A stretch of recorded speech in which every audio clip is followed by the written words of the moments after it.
So welcome. I know it's a very difficult time in Afghanistan. So I'm glad you're here, and I look forward to answering all your questions. Sir मेरा नाम सलमान जावेद है और मैं पाक Afghan youth forum को look after कर रहा हूँ और पर्पज़ इसका ये था कि पब्लिक डिप्लोमेसी की डोमेन के अंदर हम लोग इंटरेक्ट करना शुरू करें लोगों के साथ और उसके अंदर हमने एक मीडिया कॉरिडोर जो है उसको हमने इस्टेब्लिश करने की कोशिश की थी जिसके अंदर हम मीडिया फ्रेटर्निटी जो है दोनों साइड की उसको इंटरेक्ट कराने की कोशिश करें। तो पिछले 11 महीने में हमने 3 मीडिया इंटरेक्शंस की हैं, this is the third one. और इसके अंदर अब हम अफगानिस्तान से जो उनके टॉप टियर के और सेकंड टियर के जो जर्नलिस्ट हैं उनको यहाँ लाने में कामयाब हुए हैं। زمانم رابعه سادات د خبریال یم. Thank you, sir, for your time. My name is Muhammad Ibrahim Muman, and I'm sports journalist. مننه از احسان الله سها که من افغانستان راغلم د خبریالان ډله کې د کابل نیوز تلویزیون د خبر منیجر یم. Salam, my name is Ali Akmal. I am a journalist in Afghanistan and good to see you. Assalamu alaikum. My name is Farid Azim. I am the director of Afghan Cinema Association. Assalamu alaikum. My name is Irfanullah and I represent business community and I'm industrialist in Kabul. Assalamu alaikum, sir. My name is Dr. Salma Malik. I am a teacher at Quaid-e-Azam University, Islamabad. I am part of the mentor group of the PEYF.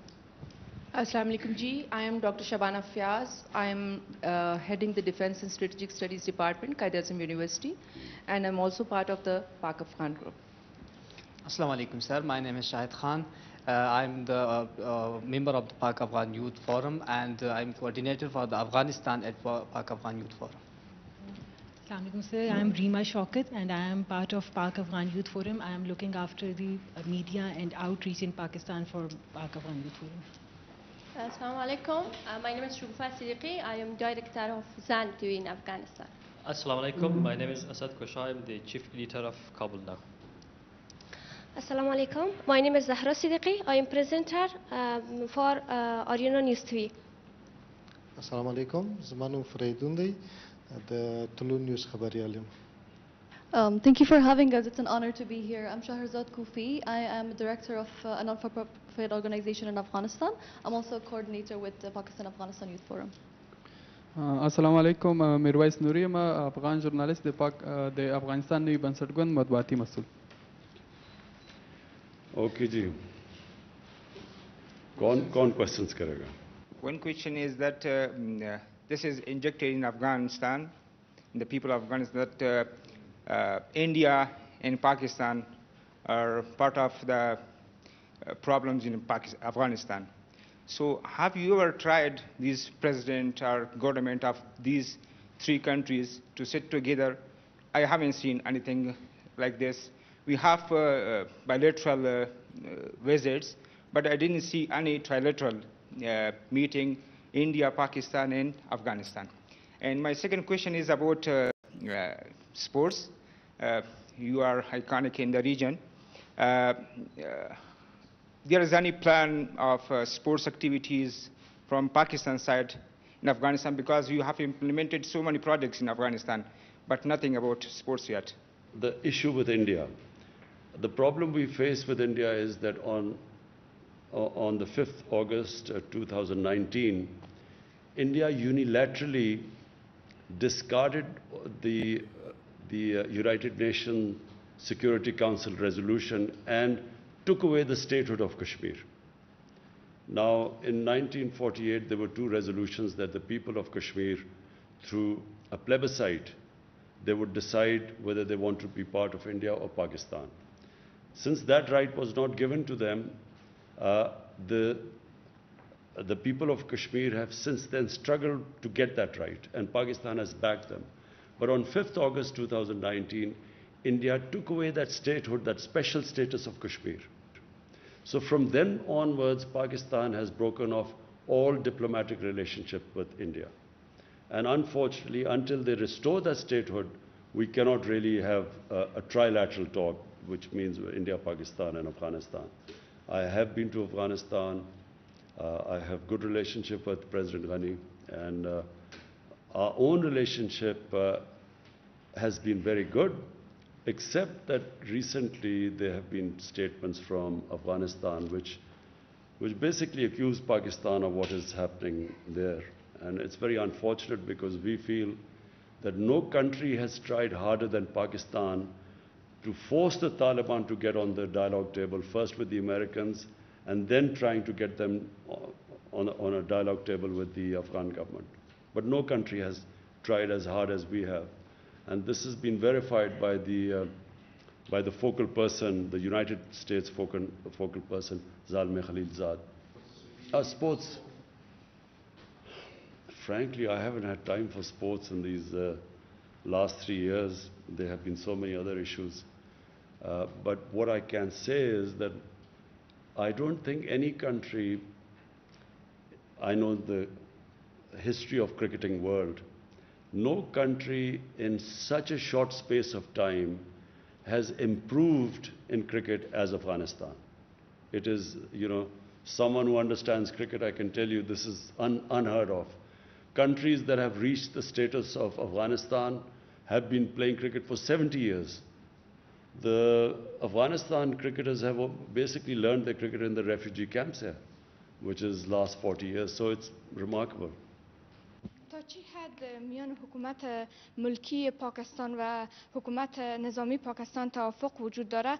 به خاطر از اینکه بارها حکومت ملکی پاکستان از افغانستان حمایت خود اعلام کرده و گفته ما همراهشان همکاری میکنیم، ولی در عمل چون این چیز نبوده. امی سوال است. تشکر. There is a feeling in Afghanistan, and unfortunately this feeling is deliberately being perpetuated by India, that Pakistan is controlled by the military establishment.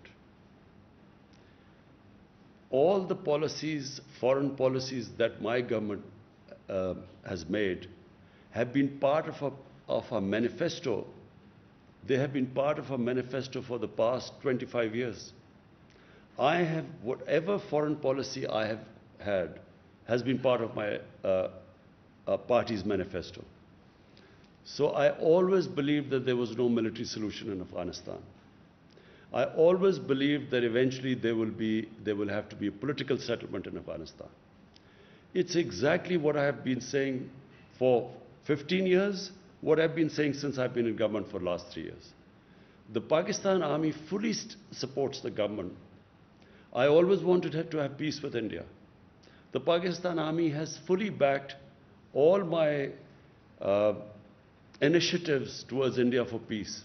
It's India that refuses to have peace because India today is controlled by the RSS ideology, which is anti-Pakistan and anti-Muslim. And it is shown in what they have done in Kashmir. And if all you have to do is see what happens in India to the Muslims, the cow vigilantes who kill Muslims in the streets never get convicted because they are supposed to have eaten cow. And the suffering which especially Muslims, but also other minorities like Christians, they feel because of this Hindutva, RSS ideology. That is what is coming in the way of us peace with India.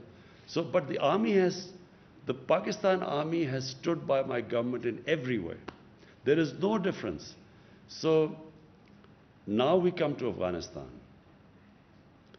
The country, and I repeat, the country that of all the countries in the world wants peace in Afghanistan is Pakistan. Why? Because number one, if there's peace in Afghanistan, then Pakistan is connected right up to the Central Asia. We have already signed a contract, signed an agreement with Uzbekistan for the Mazar Sharif Peshawar Railway through Afghanistan. So all our future economic strategies depend upon peace in Afghanistan. That's number one. Number two, the people of Pakistan always think of people of Afghanistan as probably, if not neighbors, as our brothers. And they have suffered for 40 years of strife. And so we feel that if any country needs peace and quiet, it's Afghanistan. Thirdly, if this civil war goes on between the government and Taliban, it will almost certainly spill over to Pakistan's tribal areas.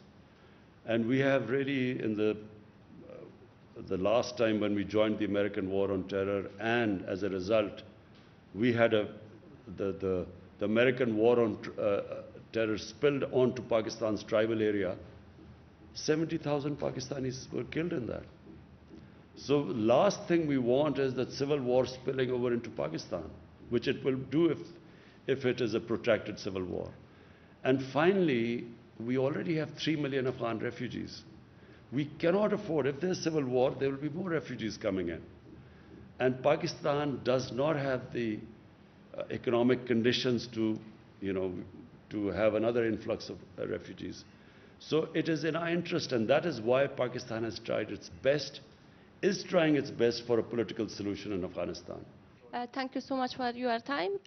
سوال من این هست که میخوایم پرسان بکنم در ارتباط به حملاتی که فعلا طالبان در ولسوالی‌های افغانستان انجام میتن و کارهایی که اینا انجام میتن وارد خانه‌های افغان میشن. آیا از نظر شما این گروه کارهایشان چگونه است؟ غیر انسانی هست یا گروه تروریستی هستند طالبان؟ آیا این شما میپذیرین؟ و دیگه ای که در این اواخر آیا اجساد پاکستانی را شما کشور پاکستان دریافت کردن از افغانستان تسلیم شده باشند؟ نظرتان در این ارتباط چی هست؟ و با چنین شرایط نتیجه روند صلح در افغانستان شما چگونه میبینین؟ من حیث یک کشور خیلی نزدیک بر افغانستان. تشکر. First, what the Taliban are doing or not doing has nothing to do with us. You have to speak to Taliban about what they're doing. We're not responsible. Neither are we some spokespersons for Taliban. But you have two choices. 20 years, a military solution has been attempted to bring peace to Afghanistan, and that's failed. Now you have a choice. Either this American-backed military solution, you can continue, because if you feel the Taliban are not someone you want to have in part of your government, you can keep on the course of a military solution. But everyone knows it's not possible anymore. The second solution is to have a government, a political compromise between the Taliban and the government, to have a compromise, an inclusive government. That is the only solution.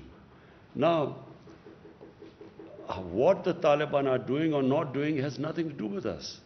All we want is that there should be peace in Afghanistan. Pakistan's interest is peace there. There are 3 million Afghan refugees in Pakistan. Almost all of them are Pashtuns. And all of them, or most of them, would have sympathies with Taliban. How is Pakistan supposed to check who is going over there to fight or not when there are about 25,000-30,000 people who cross every year, every day? They go into Afghanistan and come back. How is Pakistan going to check that? So Pakistan has consistently said that if the Afghan refugees go back to Afghanistan, then hold us responsible. But if there are 3 million refugees here, how can we say few hundred or few people have gone there to fight and their bodies are coming back? How can Pakistan be held responsible? There are refugee camps of 500,000 people. There are refugees with over 100,000 people. So how is Pakistan going to go into the refugee camps and decide who is pro-Taliban and who is not? So it's not possible unless, and let me just say the other thing, that until recently there was no border between Pakistan and Afghanistan. The Durand line was just imaginary. There was no physical border. So to stop, to control the outflow and inflow into Pakistan, we have built this fence at a huge cost to Pakistan. We have completed 90% of the fence now. So for the first time you have a border fence. Before that there was no border anywhere. Durand line was no border. So we are trying our best, but it is not possible to hold Pakistan responsible when you have over 3 million refugees here. What interest could possibly Pakistan have in a civil war in Afghanistan? What interest would Pakistan have in backing someone to take over Afghanistan? What is clear is that no one party will be able to take over Afghanistan.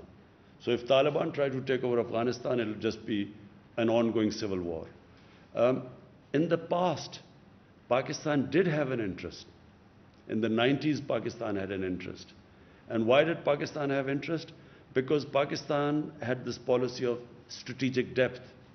What was strategic depth? Pakistan was always wary of Indian influence in Afghanistan, and Pakistan did not want to have a situation where it was fighting on two fronts. So Eastern Front, India, and then Afghanistan also became pro-India. So in those days, Pakistan did try to have favorites. They backed favorites. Now, and especially my government, we believe that Afghanistan can never be controlled from outside. Afghanistan has a history. Throughout history, Afghans are the most independent people. So you can't control Afghanistan from outside. So our government's policy is, whoever the people of Afghanistan choose, Pakistan will have best relationship with them. So we have no favorites now. We do not have that old policy of the 90s of strategic depth anymore. زه دوه لاندې پوښتنې لرم. یو تاسو ولسمشر غني سره په ازبکستان کې لیدلی وو او وروسته د هغې د افغانستان او پاکستان اړیکې خرابه شوې. دغه لیدنو کې تاسو څه وویل؟ او بل د سلسله لیخیل په اسلام آباد کې برمته شوه. د هغې قضیې په اړه که معلومات ورکړئ چې دغه د چا لخوا اختطاف شوې وه، برمته شوې وه، ولې برمته شوې وه او د څه دلیل له مخې؟ ډېره مننه. First thing is that whatever I'm telling you, I told President Ghani. I told him that Pakistan, President Ghani felt that, we should try and stop the people going across. We told them that we can have a joint, we will have a joint inspection. You tell us where people are crossing, we will take action. We assured him about that. Because we know that all the fighting people, if half of Afghanistan is with Taliban, what would they be doing in Pakistan? They talked about families of Afghans, of Taliban in Pakistan. The question is, should Pakistan put their families in jail? What is Pakistan supposed to do with their families if they are here? And then, if there are few Taliban leaders who have families here, the only leverage we have is because of that. The reason why they actually had talks with the Americans and Pakistan was able to make them have talks with the Americans was because of this leverage. If you put them in jail or if you take action against them, that leverage goes. But more importantly, I got the impression that somehow the Afghan government feels that we should take some sort of a military action against, force whoever the Afghan or, who the few pro-Taliban people or Taliban leaders are here. But so number one, we will do everything, but we will not use military force anymore in Pakistan. As I said last time, we were fighting someone else's war and we ended up 70,000 Pakistanis were killed. So there is a consensus in Pakistan that we will not use military action. Short of military action, we will try our best. How much ever pressure they want us to put on the Taliban, we will, because it is in our interest there's peace in Afghanistan. But we will not use military means. We are clear in Pakistan about that. The ambassador. So, we have detailed now through the Safe City cameras, we have detailed, charted out the exact path taken by the daughter of the ambassador. And, the taxi drivers, the taxis which the ambassador's daughter took, we got through the cameras, we got the numbers of the taxis, we called those people up, they've all been interrogated. They have, so unfortunately the explanation doesn't tally what the ambassador daughter says and what the cameras show, where she says that she was put in a taxi and taken away and they was beaten up. But there is a picture of that taxi, and she's sitting there, and she's fine. And the driver was called up in the police officer show. So unfortunately, we didn't get the answers because the police has now all the record, charted all the areas where she went, and it doesn't tally with what her accounts are. There's a discrepancy there. And unfortunately, they went back, so we have no way of confirming what happened. But the account of the ambassador's daughter does not tally with all the cameras which show her going into the 3 different taxis. The taxi drivers were interviewed, got into the police station. It does not match there.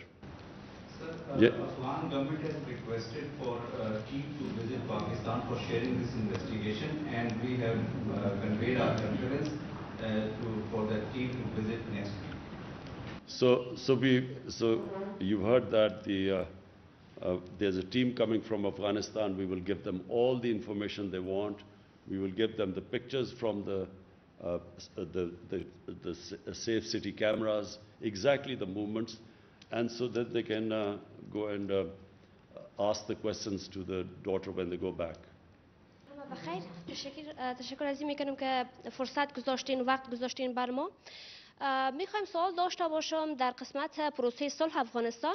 این که پاکستان بارها گفته که ما در قسمت پروسه صلح با افغانستان صادق هستیم و همکار هستیم. پس مراکز مشورتی طالبان فعلا در قلمرو پاکستان نشان دهنده چی است؟ تشکر. We have consistently asked the Afghan government to tell us where these shuras are and where the hubs are, supposedly where the Taliban are supposed to be. You know, we kept hearing about this when the Americans were conducting operations. There were drone attacks in the tribal areas. Americans were, killing people through drones. So why didn't they spot this Quetta Shura and so on? Because we've always asked them to tell us where this Quetta Shura and so on. The thing is, if the Taliban meet within the Afghan refugee camps, as I said, one of the refugee camps is over 500,000 people. There's another is 100,000 people and so on.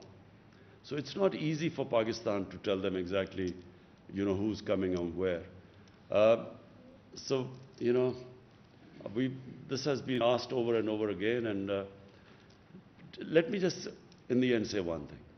The reason why 150,000 NATO troops, the greatest military machine in the history of mankind, the reason why they did not succeed in Afghanistan has nothing to do with Pakistan.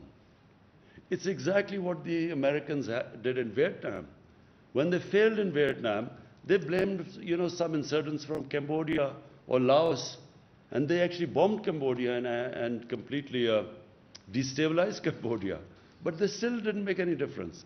We were told at one point that the Taliban main sanctuaries were in North Waziristan.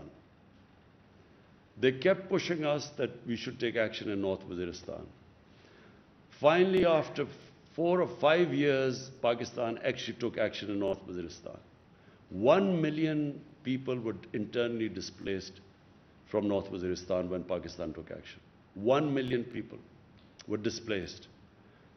Some Pakistani soldiers lost their lives. The whole area was cleared. But what difference did it make? This was in 2014. It made no difference at all. Nothing happened. I mean, it's not that suddenly the NATO troops won the war in Afghanistan. Nothing happened. So, this blaming for a flawed strategy, surely the Americans should have started talking to the Taliban from a position of strength. When there are 150,000 NATO troops, that was the time to talk to them. Talking to them when there's an exit date given and when there are a few thousand troops left, how do they expect that Taliban would now compromise? The time to make them compromise or a political settlement was when they were in a position of strength. Half the Afghanistan is in Taliban, and why do they need Pakistan now? که امریکا له تاسو نه غوښتنه وکړي چې د پاکستان د خاورې د افغانستان په خاوره کې پوځي عملیات وکړي، آیا تاسو د پوځي عملیاتو یا هوایي عملیاتو اجازه ورکوئ؟ او دویم سوال، د افغانستان او پاکستان دا روابط چې اوس خراب شوي د دې عواقب تاسو څنګه ارزوئ؟ Now my question is that what will the Americans achieve operating from Pakistan what they could not achieve in 20 years operating from Afghanistan? I don't know. If someone can convince me that suddenly it would make a big difference and there will be peace in Afghanistan by them operating from Pakistan, maybe we would consider it. But what they haven't achieved in 20 years, how do they expect to achieve right now from Pakistan, having bases there? All it will do is, it will involve Pakistan in a conflict which Pakistan has nothing to do with it. So why would we want another conflict on our hands when already when we were fighting the US war on terror, we lost 70,000 people, over $150 billion lost to the economy. Why would we want to get ourselves in another conflict? So that's the reason why Pakistan sees absolutely no reason for them to have bases and operating from within Pakistan. Future relationship with Afghanistan, I see our relations between the two countries will get stronger with every passing year. And the reason is that Afghanistan needs Pakistan, Pakistan needs Afghanistan. No country would benefit more from open borders than Pakistan and Afghanistan, because Pakistan would benefit from access to Central Asian markets. They are emerging markets, they are growing very quickly. There's energy corridor as Afghanistan from Central Asia, so we will gain from it.